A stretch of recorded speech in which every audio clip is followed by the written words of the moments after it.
السلام علیکم ورحمۃ اللہ۔ آج کا ہمارا ٹاپک ہے بچے کی پیدائش کے بعد عورت کے پاس کتنے دن بعد جائیں۔ اس کے بارے سے میں نے اور بھی ویڈیوز اپلوڈ کی ہوئی ہیں، تو میں آپ کو اس بارے میں بتا دیتا ہوں کہ بچے کی جو پیدائش ہوتی ہے اس کے بعد شریعت مطہرہ نے ایک وقت مقرر فرمایا ہوا ہے کہ اس وقت کے اندر آپ اپنی عورت کے قریب نہیں جا سکتے، اور وہ وقت ہے نفاس کا وقت۔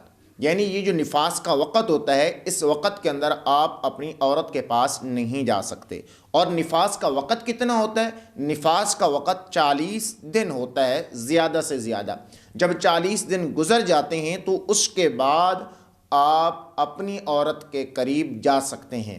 اب اس کے لیے طریقہ کار کچھ اس طرح ہے کہ آپ اس سے کہیں گے کہ آپ غسل کر لیں، غسل کرنے کے بعد آپ اس سے جماع کر سکتے ہیں، مباشرت کر سکتے ہیں۔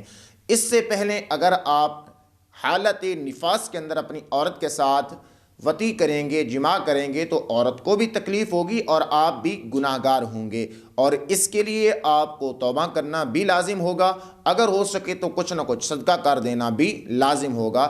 تو معلوم یہ ہوا کہ آپ اپنی عورت کے پاس 40 دن کے بعد غسل کے ساتھ جا سکتے ہیں۔